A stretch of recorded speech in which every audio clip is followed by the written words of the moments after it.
What if everything you were taught about money is wrong? What if going to school, getting good grades, and landing a safe job is actually the fastest way to stay broke? That's not a conspiracy theory. That's the core message of the best-selling personal finance book of all time, a book that has sold over 40 million copies, a book that challenges everything your parents, your teachers, and your financial advisor ever told you. This is Rich Dad, Poor Dad by Robert Kiyosaki, and in the next 38 minutes, I'm going to walk you through every single lesson in this book. The stories, the frameworks, and the mindset shifts that have changed millions of lives, including mine. Robert Kiyosaki grew up in Hawaii in the 1950s with two father figures who could not have been more different. His real father, the man he calls Poor Dad, was one of the most educated people on the island. He had a PhD. He'd attended Stanford, the University of Chicago, and Northwestern, all on full scholarships. He was the head of education for the entire state of Hawaii. By any traditional measure, this man was a success. His best friend, Mike's father, the man he calls Rich Dad, never finished 8th grade. He ran small businesses. He owned convenience stores, warehouses, construction companies, and restaurants. He didn't have a single diploma on his wall. Both men worked incredibly hard. Both earned substantial incomes throughout their careers, but their financial outcomes couldn't have been more different. Poor Dad, the PhD, the government leader, struggled with money his entire life. He died leaving bills to be paid. Rich Dad, the 8th grade dropout, became one of the wealthiest men in Hawaii. He left behind tens of millions of dollars for his family and his community. Think about that for a moment. How is it possible that a man with every educational advantage in the world ended up worse off financially than a man who barely went to school? That question is the beating heart of this book. And Robert Kiyosaki lived inside that question his entire childhood, listening to two men he loved and respected give him completely opposite advice about money, work, and life. Poor Dad would say things like, "The love of money is the root of all evil." Rich Dad would counter, "The lack of money is the root of all evil." Poor Dad would say, "Study hard so you can find a good company to work for." Rich Dad would say, "Study hard so you can find a good company to buy." Poor Dad would say, "I can't afford it." Rich Dad forbade those words entirely. He'd insist on a different question. How can I afford it? One phrase shuts your brain down. The other forces it to get creative. And that tiny shift in language, from a statement of defeat to a question of possibility, became the foundation of everything Rich Dad taught. At the age of 9, Robert made a choice. He chose to follow Rich Dad's path. Not because he didn't love his real father. He did, but because he could see, even as a child, that something was broken in the way most people think about money. Over the next 30 years, Rich Dad taught Robert 6 core lessons about money and wealth.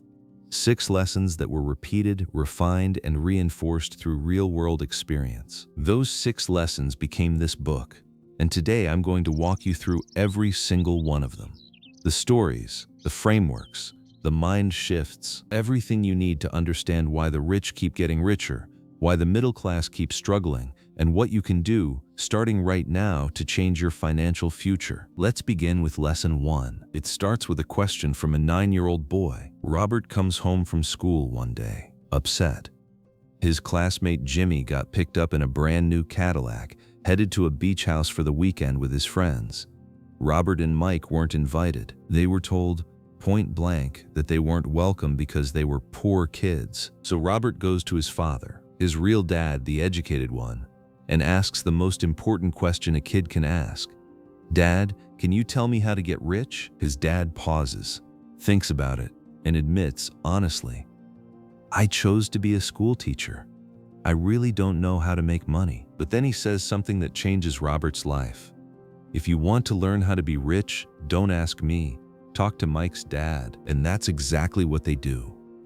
The next Saturday morning, 9-year-old Robert catches a bus to the other side of town to meet Mike's father for the first time. The house is small, simple, a little worn down. It doesn't look like the home of a rich man. But Rich Dad is already directing employees, taking phone calls, running multiple businesses from his modest living room. Rich Dad makes the boys an offer. He'll teach them about money, but not in a classroom. They have to work for him. And the pay? 10 cents an hour for 3 hours every Saturday. Robert and Mike dust canned goods at one of Rich Dad's convenience stores. 3 hours of boring, repetitive work, and at the end of each Saturday, Mrs. Martin, the store manager, drops 3 dimes into each boy's hand. 30 cents. Now, even in 1956, 30 cents was nothing. Comic books cost a dime. Robert's spending his Saturdays doing the most tedious job imaginable and earning almost nothing. After 4 weeks, he's had enough. He tells Mike he wants to quit, and here's where the lesson begins. Because Rich Dad was waiting for exactly this moment. He wanted Robert to feel what most workers feel, that sinking sense of being underpaid, undervalued, and trapped. Think about it. How many of us have felt that exact same way?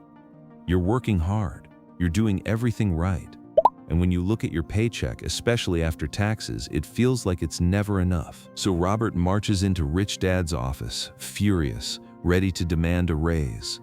And Rich Dad listens to his rant, the accusations, the frustration, the anger, and then he smiles. "Not bad," Rich Dad says. "In less than a month, you sound like most of my employees, and that's the point." Rich Dad explains that most people spend their entire lives in a cycle he calls the rat race. You wake up, go to work, pay your bills, and do it all over again. And the 2 emotions driving this cycle, fear and greed. Fear of not having enough money gets you out of bed. And the moment that paycheck lands, desire takes over. All the things you want to buy, the lifestyle you want to live. So you spend, and then the fear comes back. And you work harder, and the cycle repeats. Rich Dad isn't saying emotions are bad. Emotions are what make us human. But he's saying that most people let emotions do their thinking for them, instead of using their minds to direct those emotions. And then Rich Dad does something that shocks Robert. He says, "From now on, you work for free. No more 10 cents an hour, nothing." Now, why would he do that?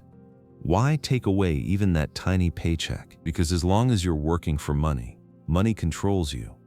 Rich Dad wanted these boys to stop thinking about wages and start thinking about opportunities, and it works.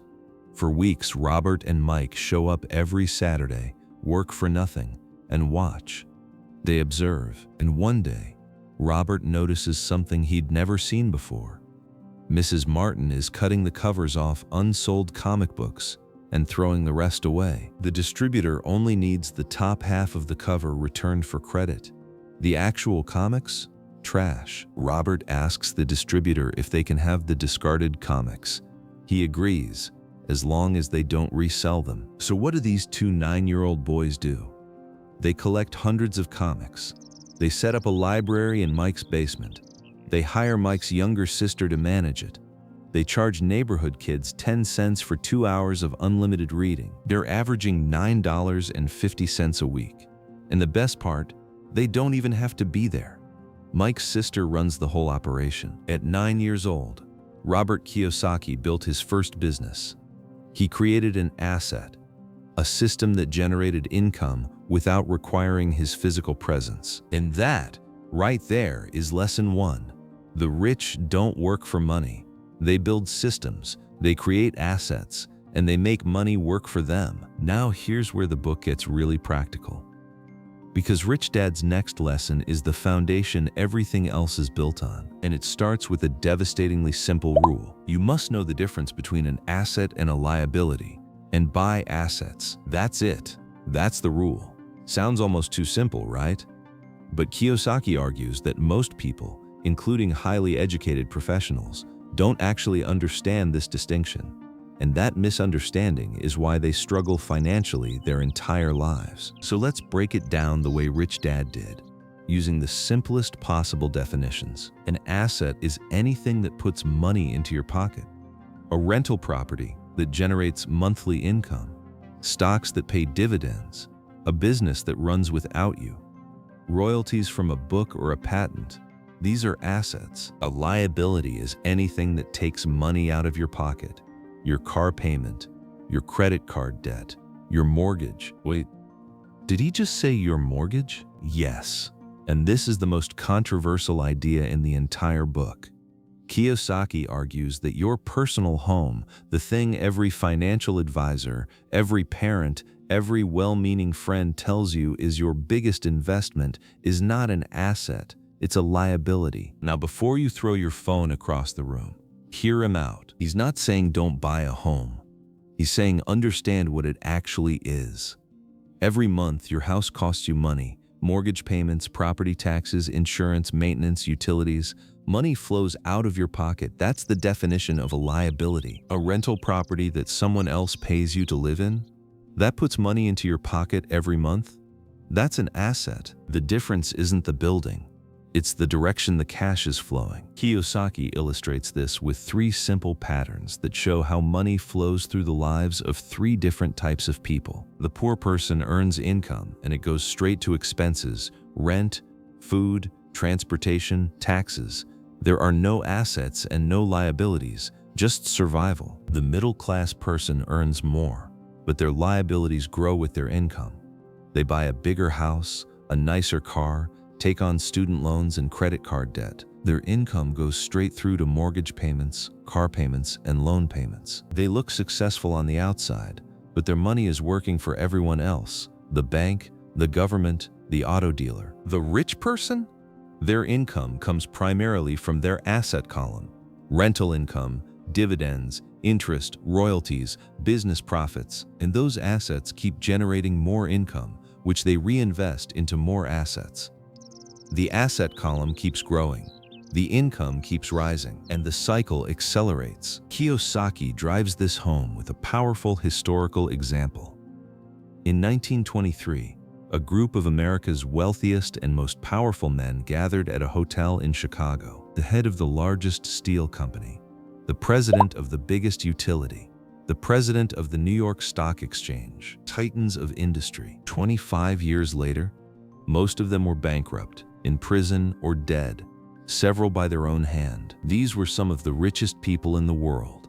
They had all the money anyone could want, but they didn't have financial literacy. They didn't understand how to keep and grow what they earned. And when the market crashed, everything collapsed. Ask yourself this: if you suddenly doubled your income tomorrow, would your life actually change? Or would you just find new ways to spend it?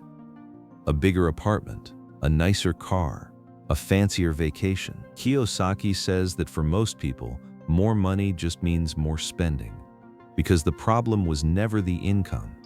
The problem is the pattern, and the pattern is earn, spend, never building anything. The rich break this pattern by understanding one thing: concentrate on building your asset column. Buy things that put money in your pocket. Let those assets grow. And eventually, the income from your assets exceeds your expenses. That's when you're truly wealthy, not because of your salary, but because you could stop working tomorrow and your money would keep coming in. Rich Dad had a powerful way of measuring this. He said wealth isn't about how much money you have in the bank.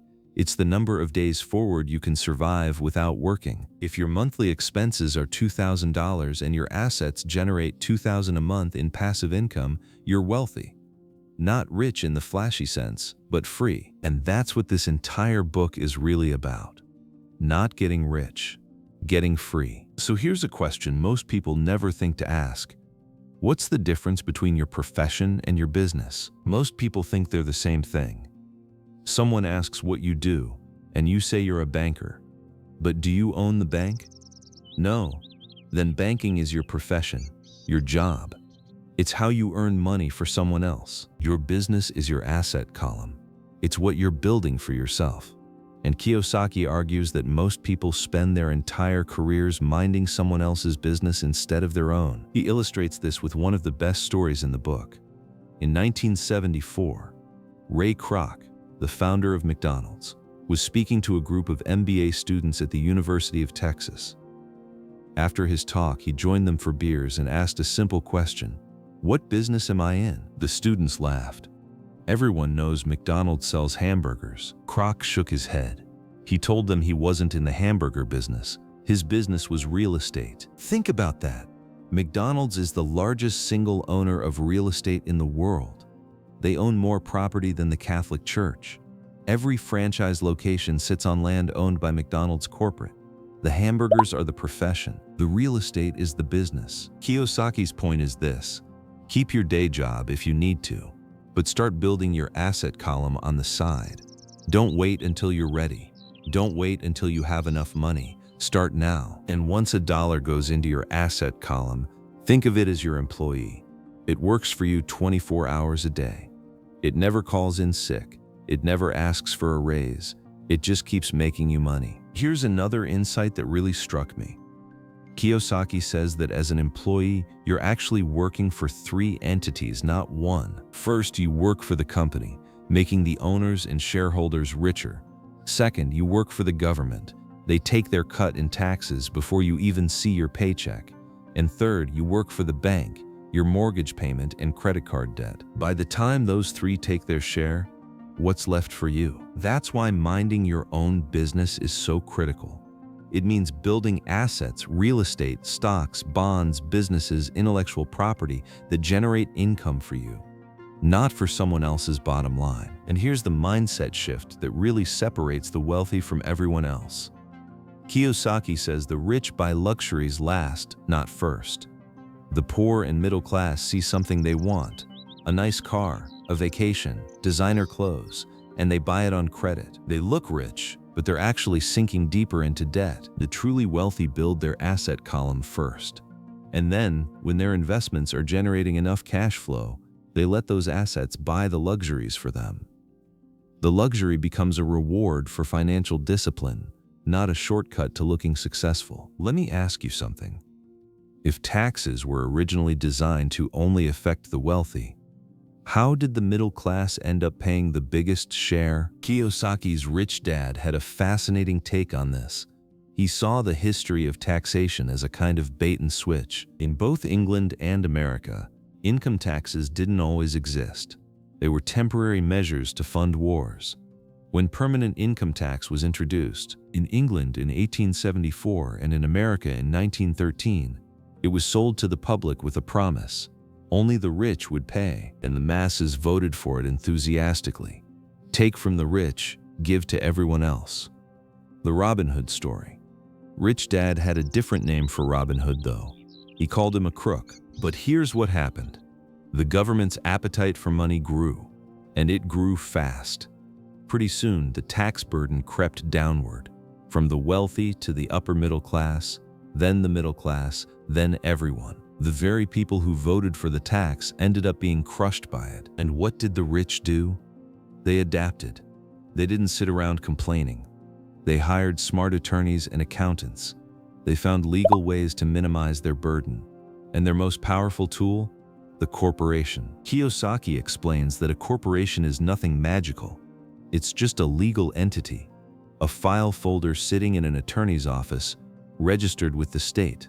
But that simple legal structure gives the rich a massive advantage. Here's the key difference. If you're an employee, you earn money, then the government takes its cut in taxes, and you live on what's left.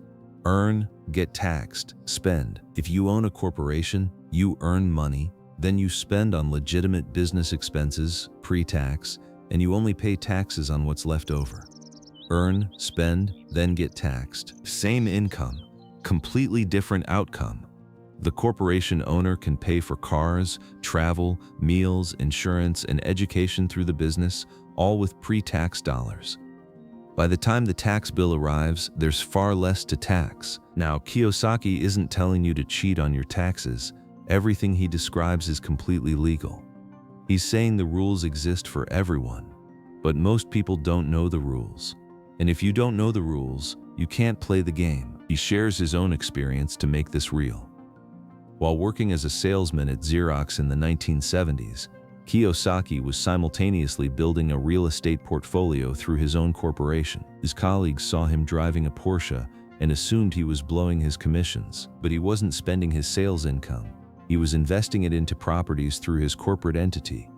And the Porsche, it was a company car purchased with pre-tax dollars from the cash flow of his rental properties. Same office, same sales floor, but completely different financial strategies and completely different outcomes. This is where Kiyosaki introduces what he calls financial IQ, and it's made up of 4 skills: accounting, the ability to read financial statements, investing, the science of making money with money, understanding markets, knowing supply, demand, and timing, and the law, understanding tax advantages and legal protections. Master those 4 skills, and you have a massive advantage over someone who only knows how to work hard and collect a paycheck. This is the chapter where everything clicks. Because Kiyosaki isn't just telling you to buy assets, he's telling you that the rich actually create wealth where others see nothing. And before you roll your eyes, let me tell you exactly what he means. In the early 1990s, the economy in Phoenix, Arizona was in terrible shape. Real estate had crashed, people were panicking, foreclosures were everywhere. A financial planner went on TV and told people to save $100 a month, and in 40 years they'd be millionaires. Kiyosaki heard that advice and thought, that's the slow lane. Instead of saving, he went shopping at bankruptcy attorney offices and courthouse auctions.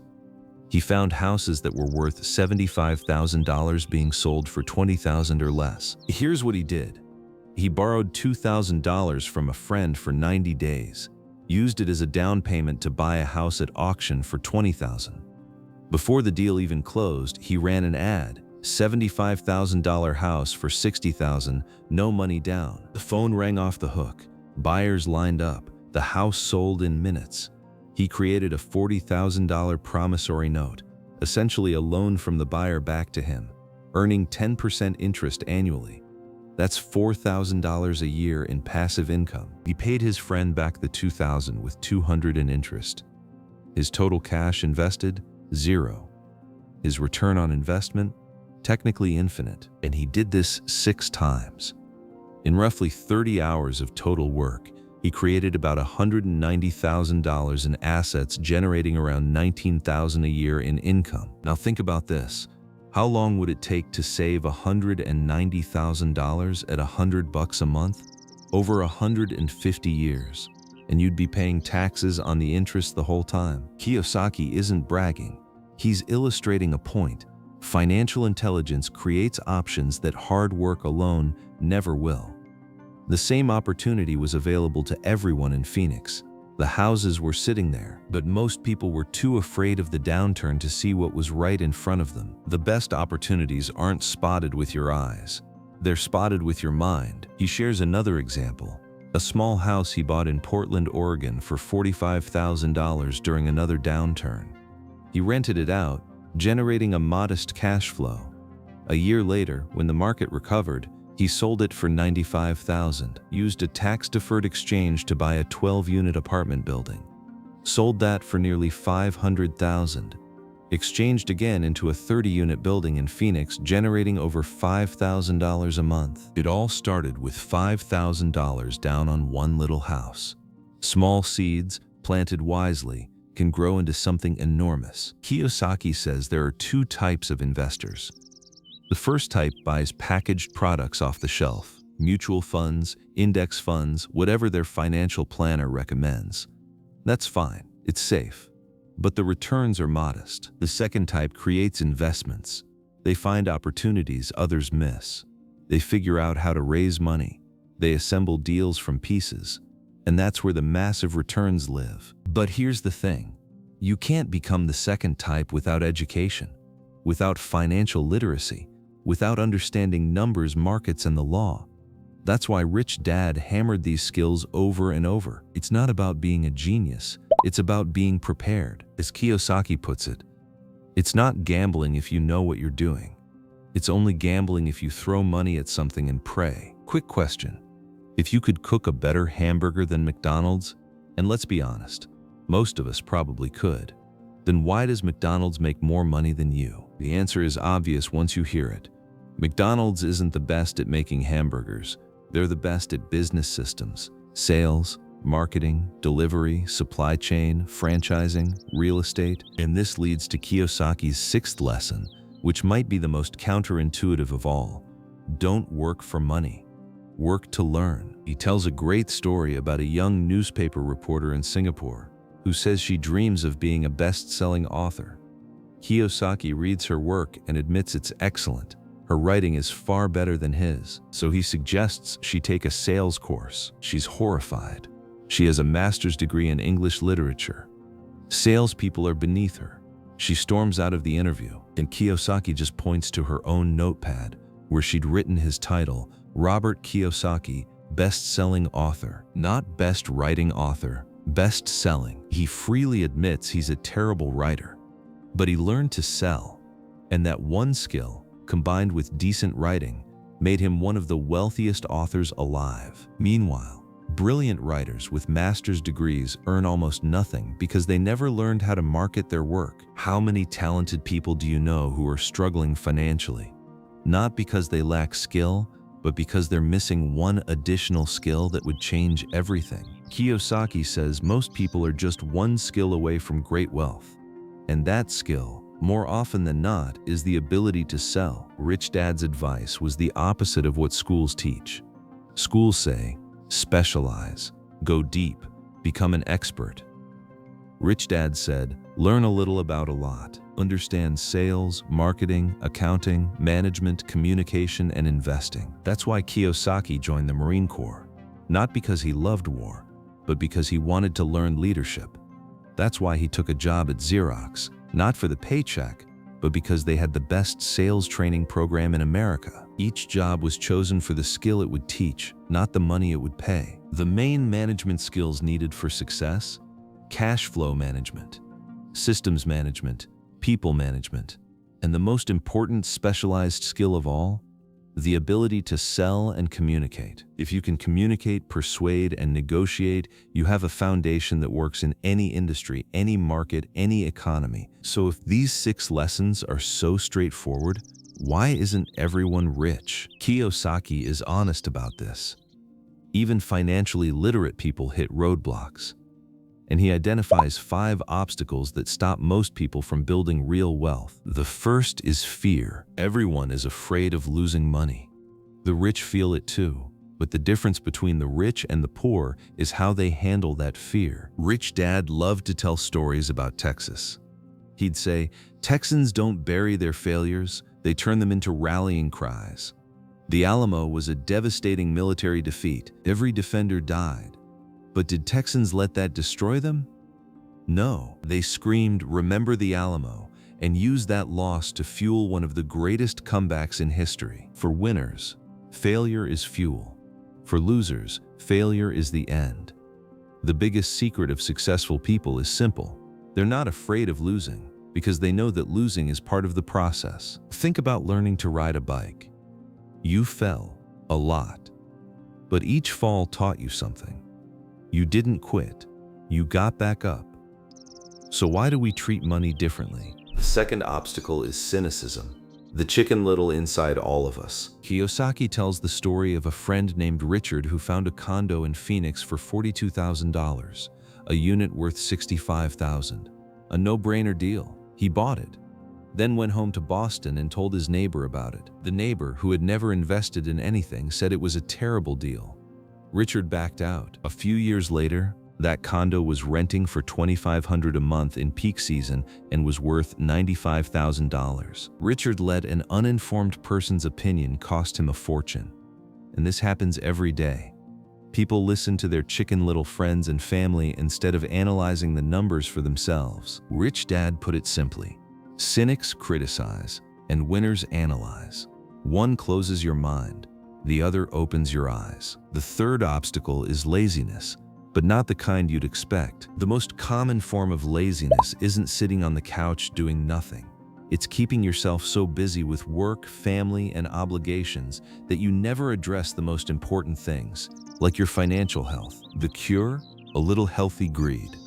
Not greed as in being selfish, but asking yourself, what would my life look like if I never had to work again? What would I do? Where would I go? Rich Dad replaced the phrase, "I can't afford it," with, "How can I afford it?" One shuts your brain off, the other turns it on.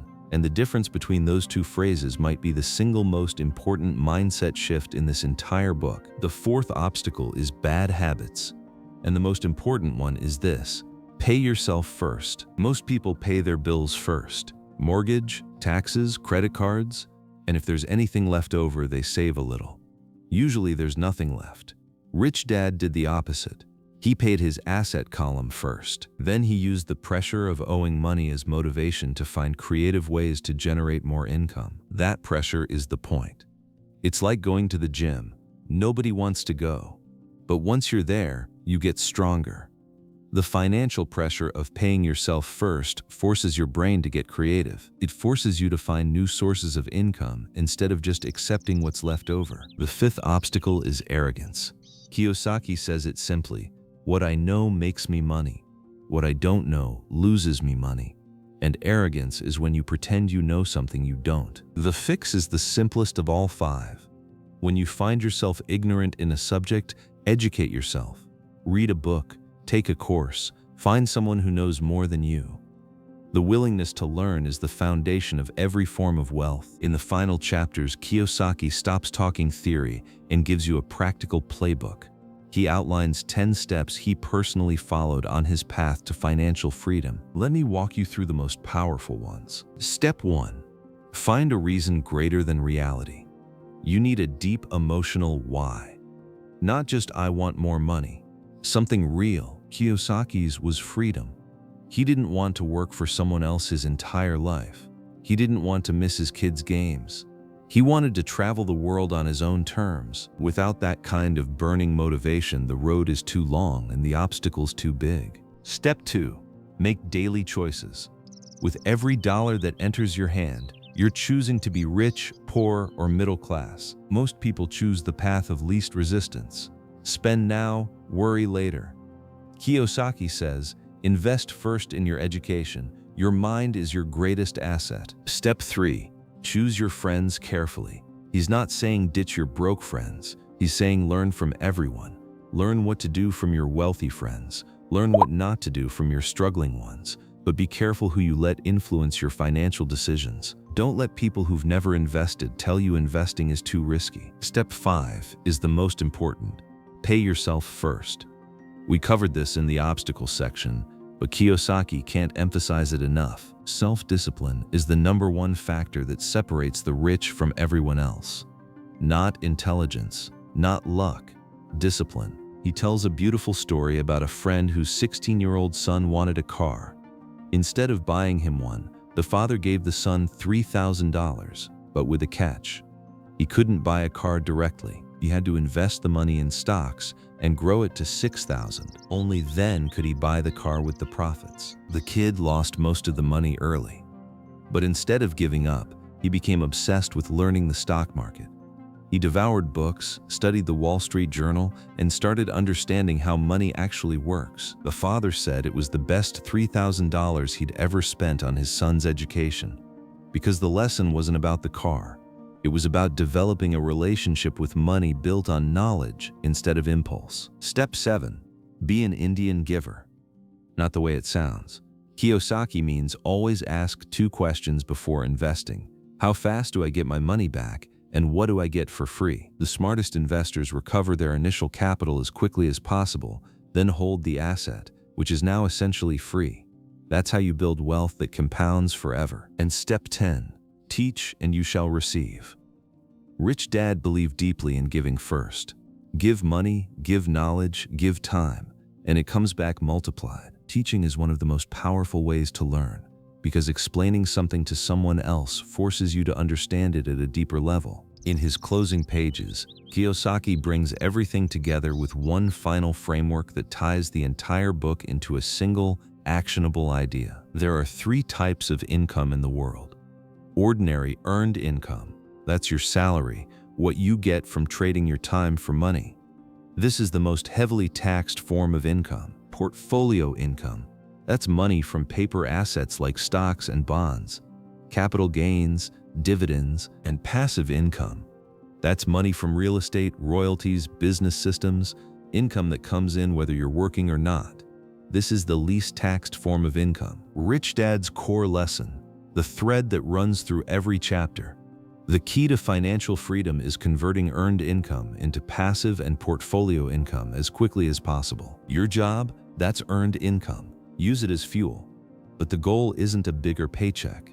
The goal is to funnel that earned income into assets that generate passive and portfolio income. so that one day your money works harder than you do. If you take nothing else from this video, remember these ideas. Number 1, the rich don't work for money. They build systems, create assets, and make money work for them. If you're trading your time for a paycheck, you're on a treadmill. The goal is to step off and let something else do the running. Number 2, an asset puts money in your pocket. A liability takes it out. It sounds simple, but most people get this wrong their entire lives. They buy liabilities, big houses, new cars, luxury items, and wonder why they're always broke. Focus on your asset column. Number 3, your profession is not your business. Your job is what you do from 9 to 5. Your business is your asset column. Keep your day job if you need to, but build your assets on the side. Number 4, the rich use corporations and tax law to their advantage. It's not about cheating, it's about understanding the rules. When you earn through a corporate structure, you spend first and get taxed on what's left.